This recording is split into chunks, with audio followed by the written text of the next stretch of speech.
Hello बच्चों, कैसे हो आप? आई होप कि आप सभी अच्छे होंगे। बच्चों, हम संस्कृत में संधि प्रकरण को पढ़ रहे हैं, जिसमें हमारी स्वर संधि कंप्लीट हो गई है।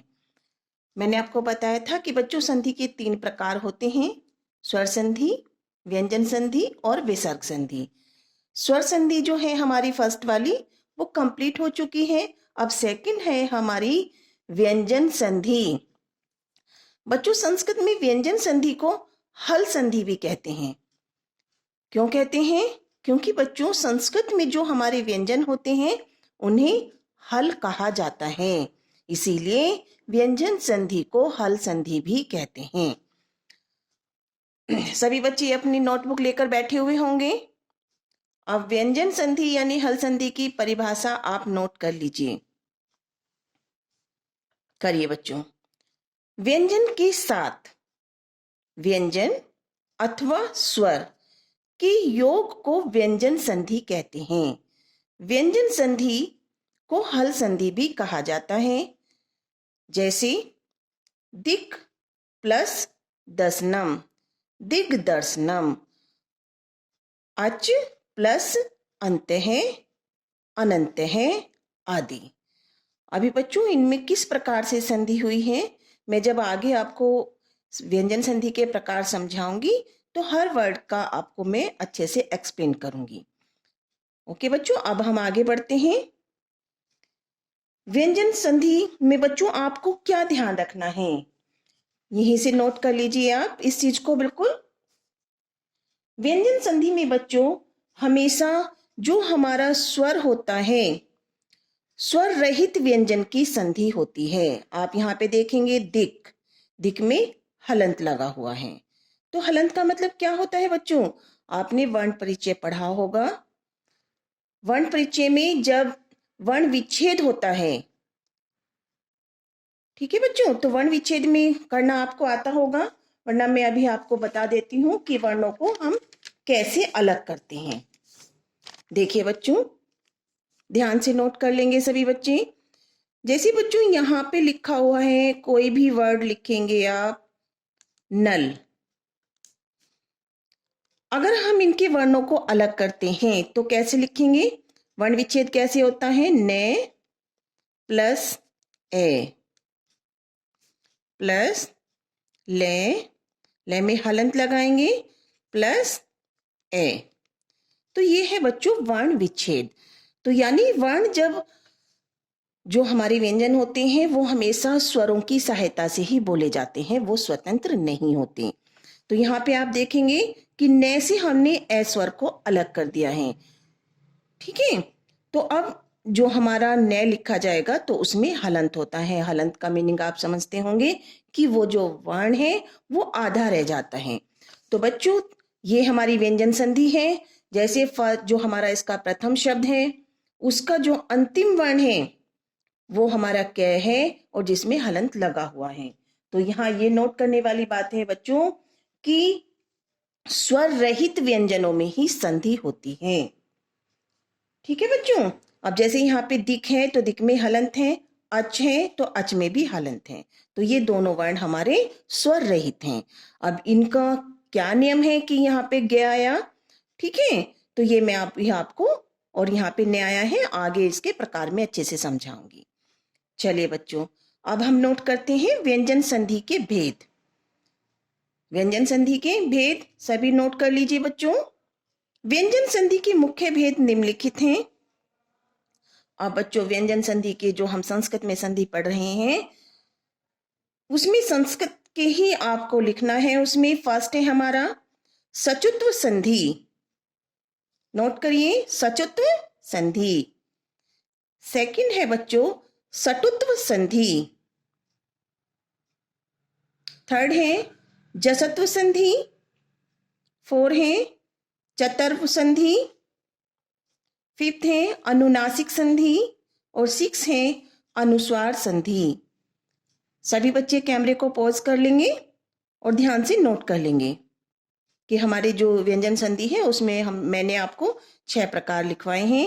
नोट कर लीजिए: सचुत्व संधि, सटुत्व संधि, जसत्व संधि, चरत्व संधि, अनुनासिक संधि और अनुस्वार संधि। चलिए बच्चों, अब हम आगे बढ़ते हैं। तो सबसे पहला जो हमारा फर्स्ट प्रकार है बच्चों, चतुस्र संधि। हम इसे नोट करेंगे।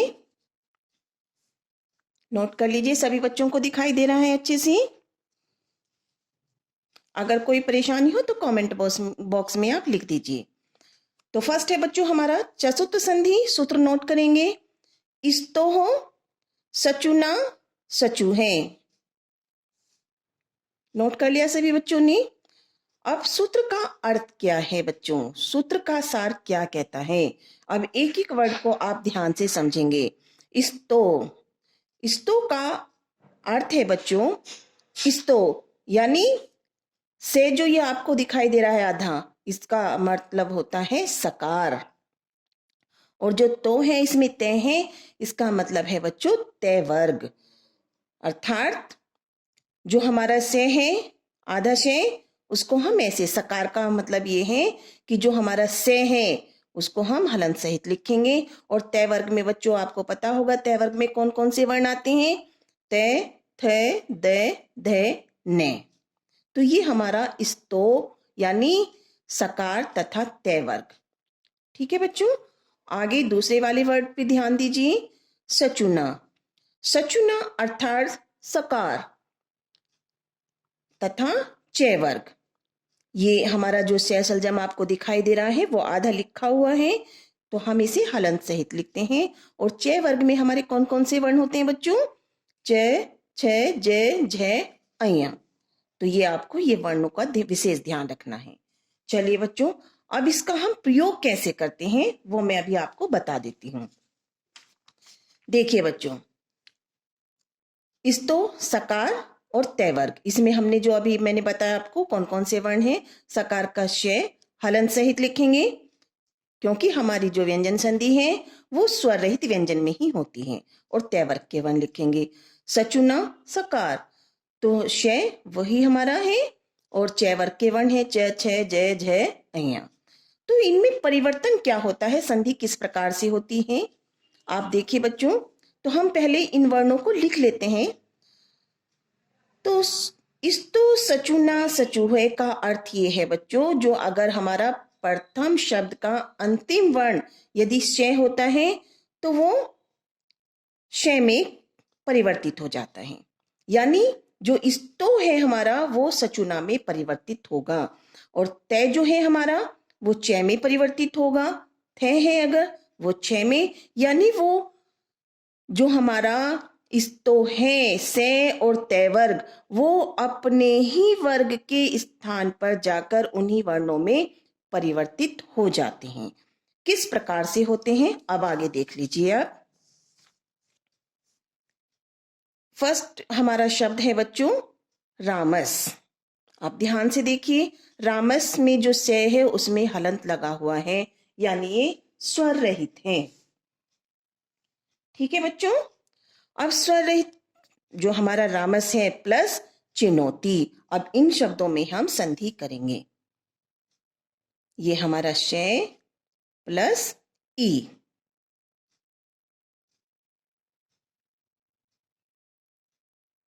ठीक है बच्चों, तो अब इसका बनना क्या है ये ध्यान रखेंगे।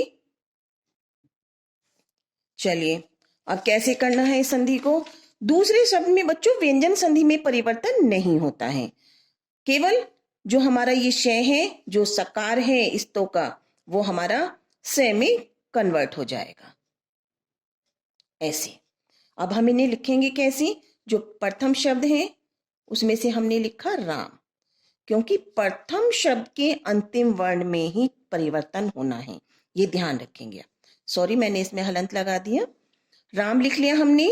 अब ये जो हमारा शय बना है तो वो जो ये हमारा चे पे की मात्रा है ची लिखा हुआ है, इसके बीच में हम आधे वर्ण को लिख देते हैं और दूसरा जो हमारा शब्द है उसे वैसे का वैसे हम लिखेंगे।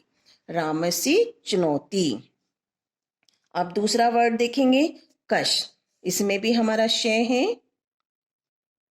यहां पे भी चे पे छोटी की मात्रा है, दूसरे शब्द में और चित लिखा हुआ है, कस प्लस चित। तो सेम वही परिवर्तन होना है।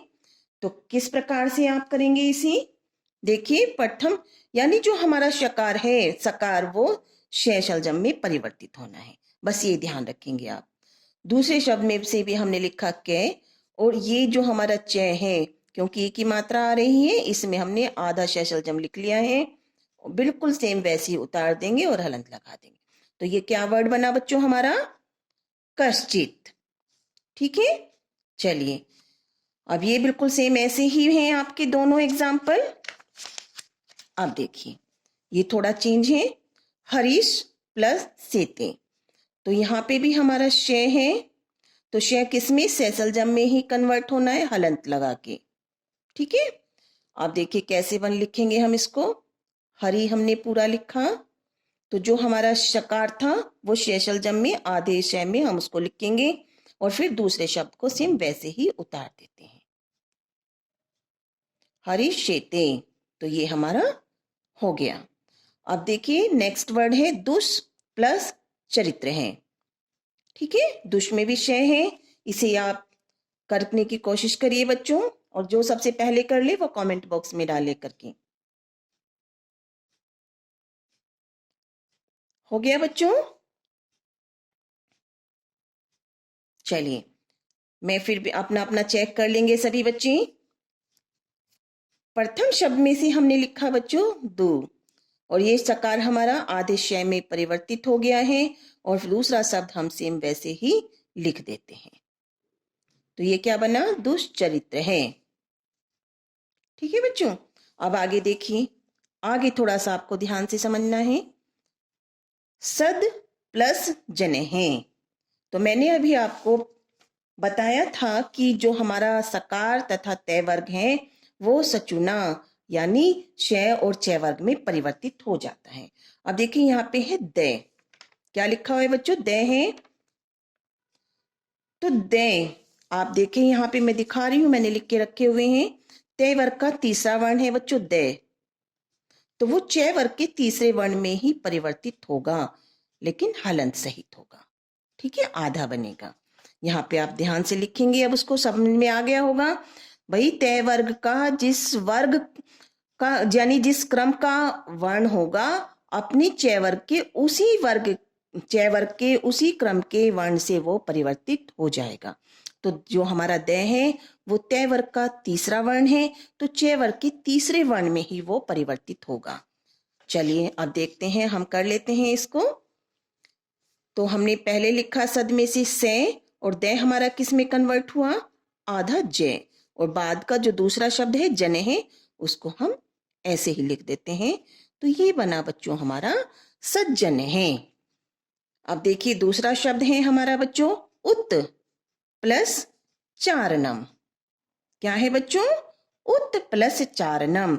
अब यहाँ पे जो हमारा प्रथम शब्द है उसका अंतिम वर्ण तय है, हलंत सहित, यानी आधा तय है। ठीक है, तो बेटा अब हम क्या करेंगे इसमें भी? जो तय है, अब ध्यान से देखिए बच्चों, तय वर्ग का प्रथम वर्ण है, तो ये किस में परिवर्तित होगा बच्चों? चय वर्ग के प्रथम वर्ण यानी चय में होगा। ठीक है, सभी करने की कोशिश करें। तो हमने प्रथम शब्द में से लिखा बच्चों ऊ, क्या लिखा है? ऊ। अब तय जो था वो बच्चों हमारा आधा चय बन गया है। ठीक है, आ रहा है सबको समझ में? अपने आप भी करके देखते रहिए साथ के साथ। अब दूसरे शब्द को हम वैसे ही उतार देते हैं सेम।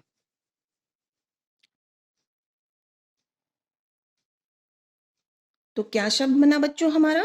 उच्चारणम। सभी ने करके देखा होगा, अच्छे से समझ में आ रहा है सबको? बहुत अच्छे। चलिए, अगर बहुत अच्छे से समझ में आ रहा है तो मेरे चैनल को लाइक अवश्य करना। ओके, चलिए आगे बढ़ते हैं। नेक्स्ट शब्द है बच्चों उद प्लस ज्वल है। तो अभी मैंने देखा आपको ऊपर एग्जाम्पल बताया है बच्चों, सद प्लस जने हैं।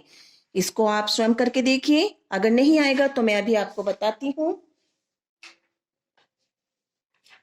जल्दी जल्दी करने की कोशिश करें। चलिए, हो गया होगा और मुझे लग रहा होगा कि सबने बिल्कुल सही किया होगा। आप देख लीजिए, अपने वर्ड को मैच करें। प्रथम शब्द में अंतिम वर्ण द है, तो द बच्चों तय वर्ग का तृतीय वर्ण है। ठीक, तो पहले हमने प्रथम शब्द का ओ लिखा, फिर द को हम च वर्ग के तीसरे वर्ण यानी जय, तो यहां पे क्या बन जाएगा बच्चों? आधा जय।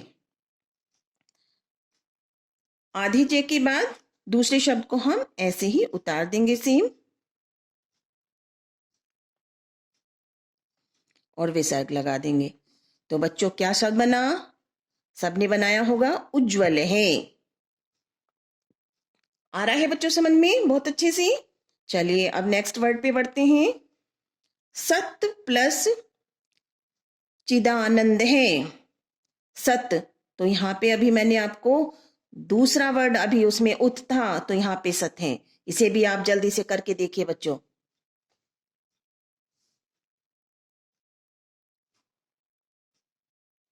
कर लिया बच्चों आपने? चलिए मैच करिए, क्योंकि यहाँ पे भी हमारा तय है हलंत वाला, तो तय वर्ग अपने जो च वर्ग है तो किस में परिवर्तित होगा? च में। चलिए अब लिखते हैं हम से आधा च। ठीक है, अब बच्चों हमें यहाँ पे ये ध्यान रखना है कि जो आधा च है वो हमारा कहाँ पे आएगा? इस च से पहले। सचिदानंद है। मैं इसे दोबारा से लिख देती हूँ क्लियर करके।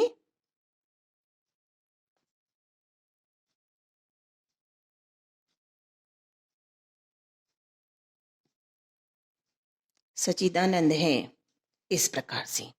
तो बच्चों आई होप कि सभी को मेरे द्वारा सचोट संधि जो मैंने अभी आपको समझाई है बहुत अच्छे से समझ में आ गई होगी, और मैं जो आपको मेरे द्वारा समझाई गई संधि समझ में आ रही हैं, तो इसके लिए आप प्लीज आप मेरे चैनल को सब्सक्राइब करें, लाइक करें और बेल आइकन पर जाकर उसे प्रेस करें।